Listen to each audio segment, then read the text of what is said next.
Welcome back, everyone. This is the Paper Princess, and we are going to continue our work on our Tango album.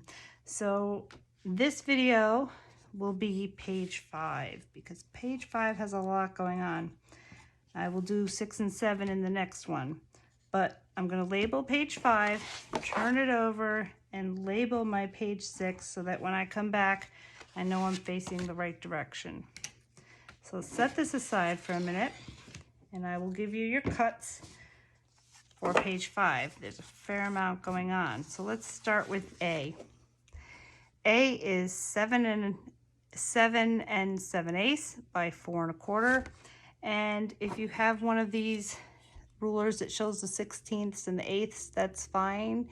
It comes in handy sometime. But if you don't, I'm going to tell you on your scoreboard, when it's 7 and 7/8, you would just go 2 lines before the 8, and that will give you your correct measurement. B is also 7 and 7/8. It just worked out that way. And this one is 3.5 inches, so a little shorter than A. C is 7 and 7/8 by 5 3/4. D is 8 and 7/8 by 4 1/4. That didn't come out very clear, but that's a quarter. And this is 2 lines before the 9. E is going to be a pocket, and that's 4 3/4 by 4 1/2. We have 2 more cuts, but these don't have score lines or anything. They're just pullouts that we'll pull out of our pockets. So F I made in red, and because in the walkthrough you'll see that I have a red pullout. It is 4 1/2 by 3 5/8, so that's 2 lines after the 3 1/2. And G, it pulls out of our pocket page, so that will be between pages 5 and 6. That is 7 and 7/8 by 9 1/8, so 2 lines past the 9. These 2 things I can just set aside for right now. We won't be working on them for a bit, but let's pull out our page 5 here. Oops, first we need to score. Forgot about that. Let's bring out our scoreboard or score trimmer. The A piece, we're going to score 1/2 inch on the 4 1/4 side. So the 4 1/4 side faces the top of your scoreboard or your score trimmer. B, the 3 1/2 inch side faces up. C, the 5 3/4 side faces up.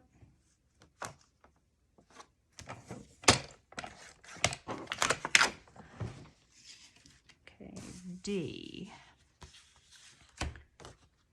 D is a pocket, and it's a horizontal pocket, so I'm going to start with my 8 7 inch side facing the top, and I'm going to go around 3 sides.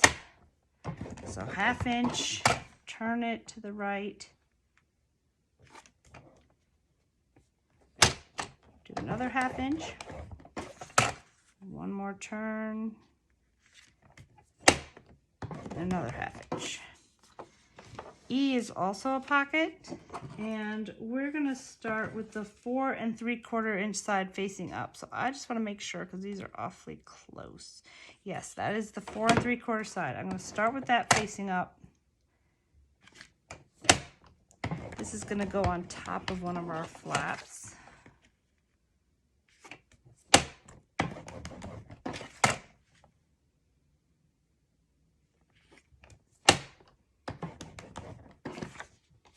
Okay, now let's get some tape down.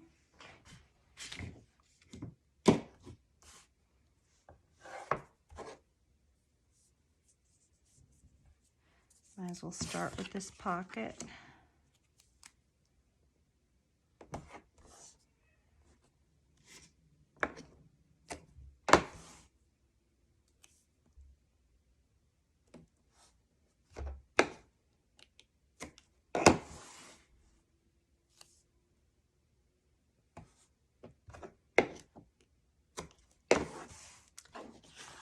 D is also a pocket, so let's go around here. And just, again, make sure not to cross over your score line.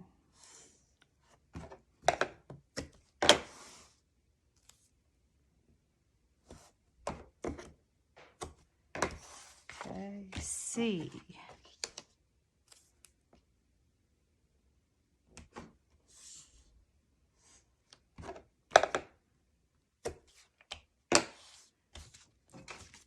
B, I already did.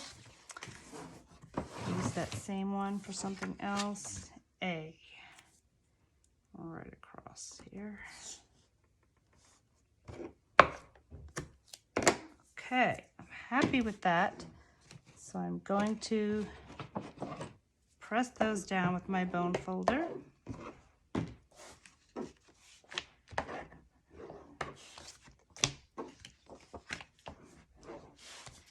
And for yours, you could just label your flaps A, B, C, D, and so on. You don't need to put the measurements on there. Okay, so let's cut our pockets first. I'll grab my scissors. Okay. So like I did in the other videos, I just go up to that intersection where the two score lines meet and turn my scissors out to the right and keep going. Same over here.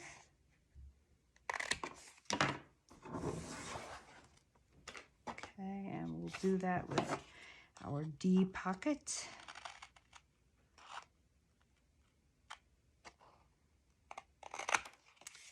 I always have to have one busy page in each album, at least. Okay, so I am going to fold over all my flaps.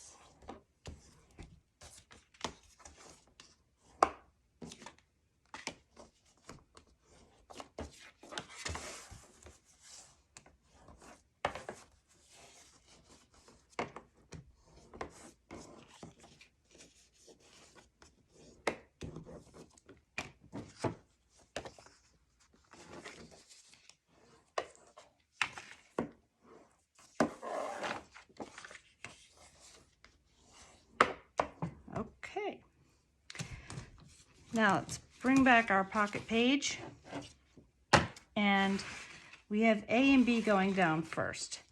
So I want A, which is my wider flap, to go at the top. So I'm going to turn this upside down just so I can see what I'm doing better, and take off this score backing.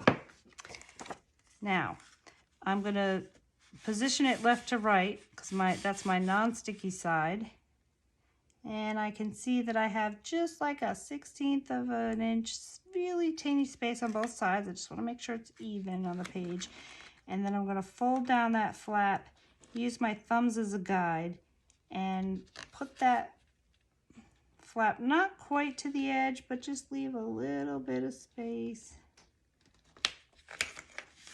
Making sure to keep an eye that your left and right is centered. So maybe like a little 1/8 of a space right here. I'm happy with that. Okay, and now my B flap.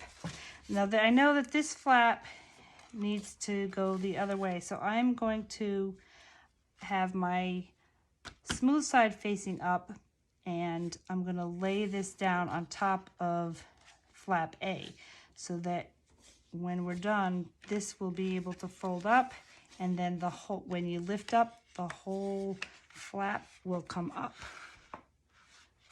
Okay, so I'm going to take off the score backing.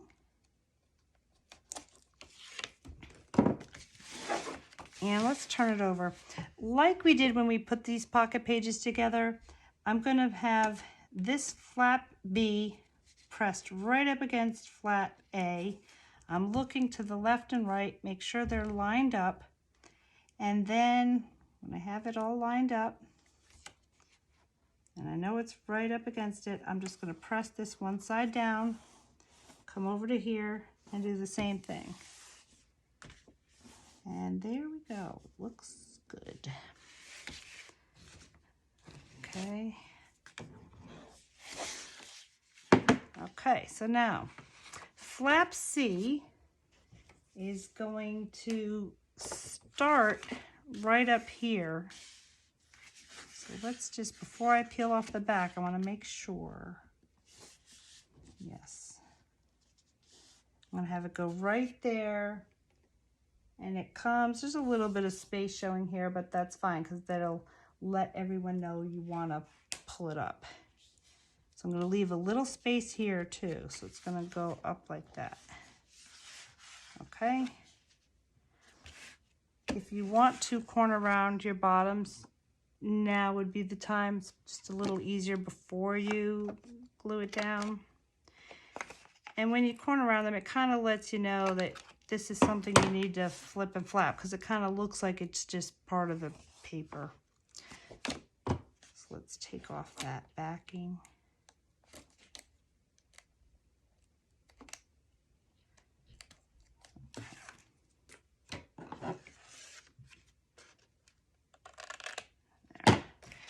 Okay, so I'm going to hold it down at the bottom. There's just a little bit of space. I'm going to look up here, look to my left and right, make sure it's lined up. Okay, and just press that down.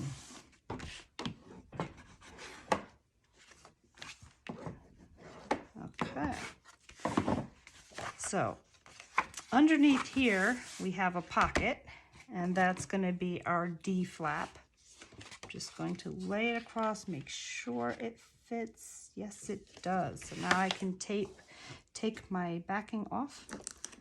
Start with the bottom and then press that down. There you go. Press that down.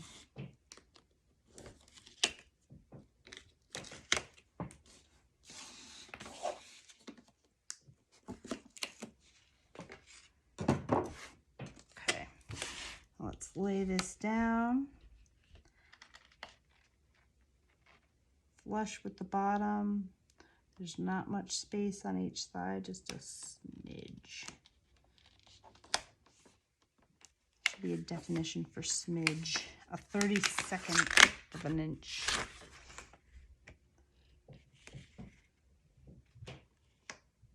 There we go.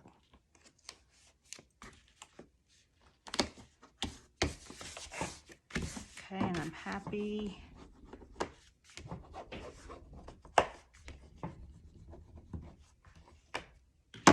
Okay, and then on top of this flap, flap A, we have our E pocket, and that's going to go sideways like that. But what I'm going to do here, and this is optional, I have an oval punch here. I think this is Stampin' Up, and I'm just going to make an oval cutout here. If you have a circle, you can use that too and just put it right so just a little bit comes off. Optional. You don't have to do that. Some people have a triangle punch where you can just cut in a triangle. So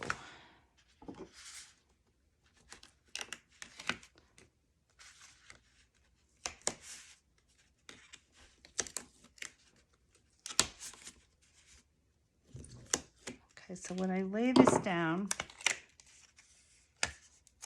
I'll turn it to me.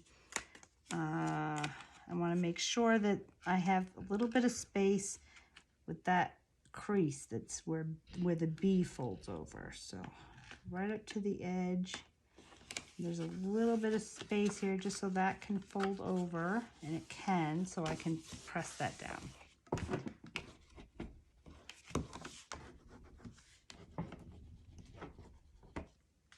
Okay, looking good. So I am ready to put down some magnets. So let's see, let's get some magnets. I need more already.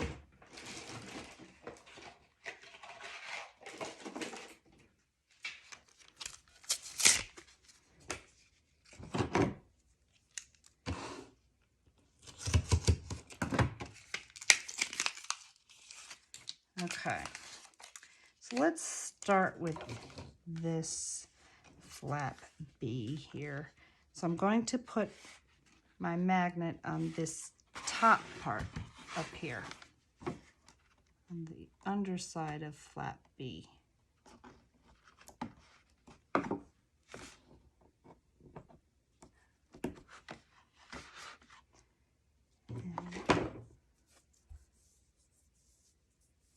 I'll tape that down.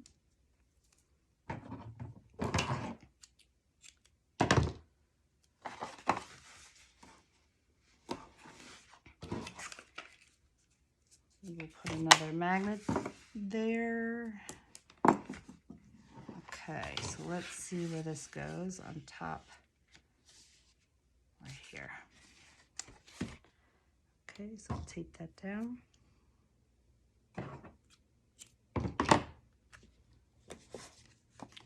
Nice, and then I'm going to put one on the underside of this flap, flap C.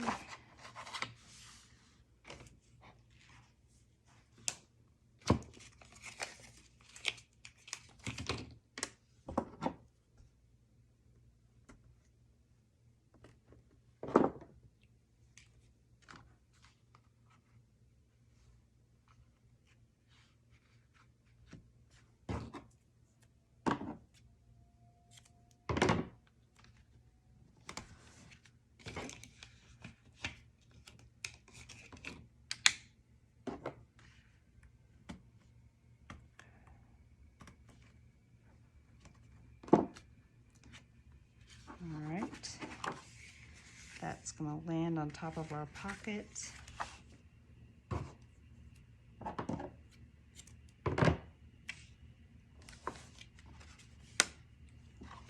And now there's that.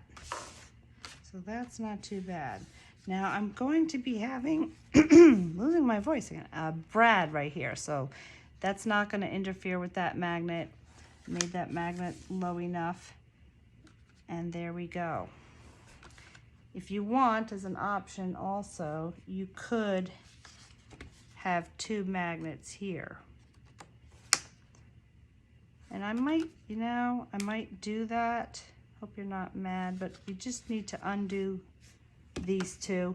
Just because I'm looking at this and these corners are kind of flipping up. So it's good this happened. That way you can see you can change things. It's better to change it before you have your design paper on top. It's not too bad to do. Just those corners were flipping up on me. They might not on yours. You'll have to see. But this undo, that's what it's there for. And I'm going to put one in the corner here.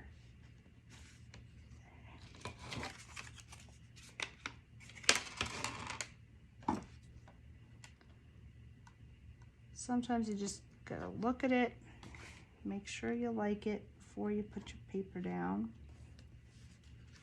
Okay, there. And let's take this one off.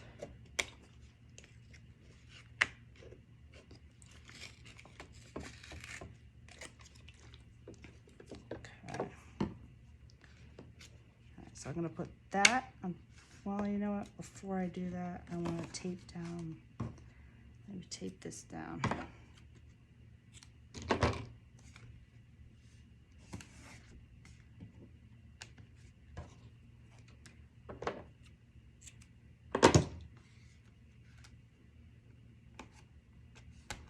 Okay. There we go.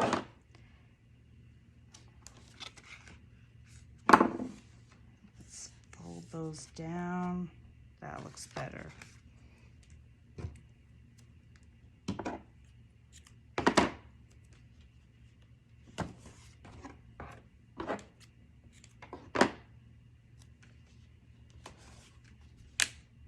Okay, looks good. I like it. And let me show you what I did with the decorating on this, and then we'll come back and do pages 6 and 7, because those two are easy peasy. So let's see, we have, again, like this was in my walkthrough, but I just want to show you at the end of doing each one, I show you, because when I do scrapbooking, I like to make the page, put down all the flaps, and then decorate it. So I took a piece from, I believe this is the coordinating patterns, and now that we have our brads on the corners, I mean our magnets on the corners, we don't have to worry about where that brad goes. So I put the paper down first, poke the hole for the brad, and then put some red cardstock on the back. And whenever I put a brad down, I take my 1/4 inch tape and tape it down so nothing pokes through there. And this, I use this paper with the piano and roses on top, and that lifts up. And we've got blue paper here, and same on the pocket. And then there's this, I believe, came from the A4 pack. And we had 2 pockets, which again, you could wait till the end and see what you have. This was one of the cutouts, so I just did that. And what you do for these is you take your cutout piece and you lay it down on your black paper, and then take a pencil and put a mark where you want your score line, then move this paper over just a little bit past the score line and make another mark where you want to cut the paper. So you go like this, you cut, and you put a pencil mark right where you want that score line. And that's how you make a booklet. So there's no exact measurements on how to cut these papers. You just lay down your design paper first and then make the mark where you want to fold the paper. There's that paper, and then I put red on the rest. You will run out of design paper if you put that everywhere. And got Tango right here, and these are, the reason why I chose the red cardstock is then I matted one of these pieces of paper. This is the underside, similar one to the one that was in the pocket here. It's just the other side. And there we go. And for the pullout, I use one side, that's our G flap. That's one side red, and the other side came from one of the pattern papers. You can make both sides red too if you want, if you don't have enough papers. Okay, so we will come back and start with pages 6 and 7. Hope you had fun.